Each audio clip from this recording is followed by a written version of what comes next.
de cette domination coloniale. Walsa balma munube ni jonya jugu de kara ulu sababuye ka umakosa.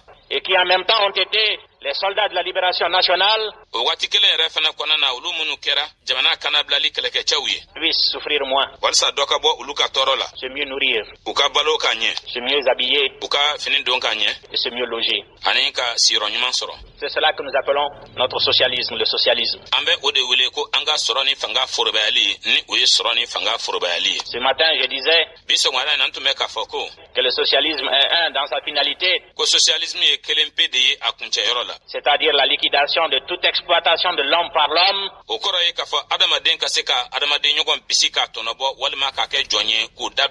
la répartition équitable des revenus selon l'apport de chacun dans la construction nationale. C'est cela que nous voulons.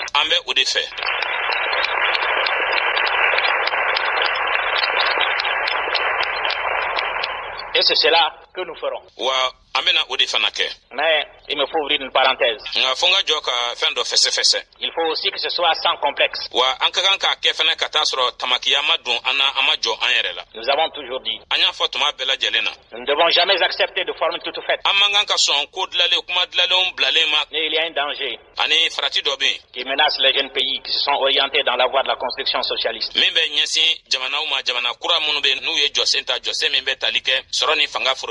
C'est le conformisme. Il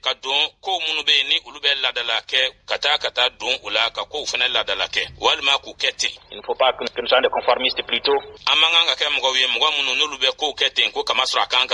Et que nous acceptions comme vérité intangible tout ce qui a été dit sur le socialisme.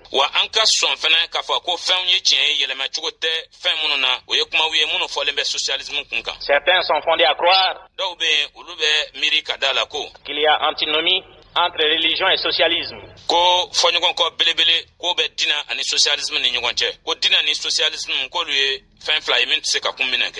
Je vous dirais que c'est inexact. Et la preuve jusqu'ici ne nous a pas été donnée du contraire. Quoi que nous ayons posé la question, en plusieurs circonstances, et à plusieurs hautes personnalités versées dans la science socialiste. Je vais vous citer un exemple terre à terre. Quand vous avez une calebasse pleine, vous voulez y mettre un autre contenu, il faudra nécessairement que vous vidiez la calebasse pour que vous puissiez y mettre ce que vous voulez mettre.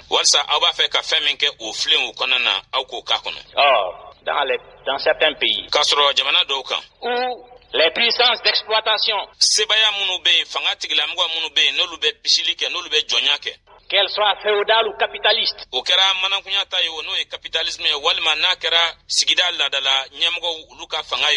étaient appuyées par les religions, par les représentants des religions. À telle enseigne que ces puissances capitalistes et féodales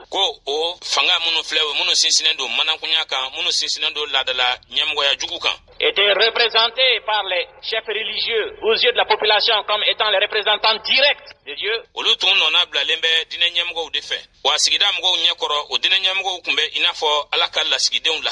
Pour mettre un terme à l'exploitation de ces féodalités et de ces puissances capitalistes, il fallait mobiliser le peuple. Donc il fallait lui faire comprendre qu'au-delà de la puissance des féodalités et des puissances capitalistes, il y avait une autre idée qui pouvait être puissante, qui pouvait être un facteur de mobilisation. C'est sa libération de toute oppression.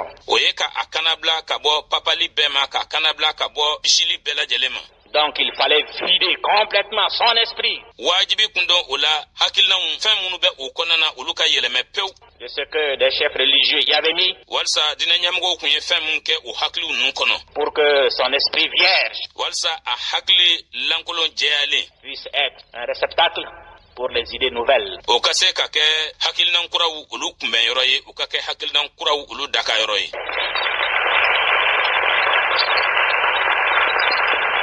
Et je dis qu'il n'y a pas incompatibilité chez un homme entre sa croyance et ses idées socialistes.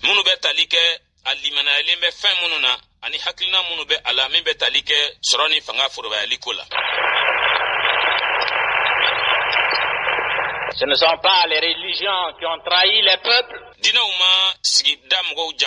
Ce sont des représentants des religions qui ont trahi les peuples.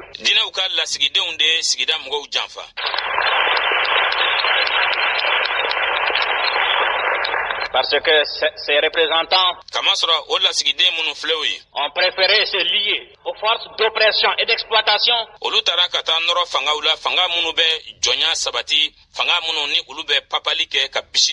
alors qu'ils devraient,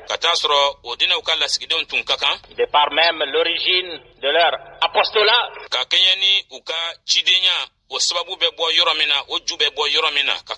s'associer aux couches qui souffraient, aux couches opprimées, aux couches exploitées.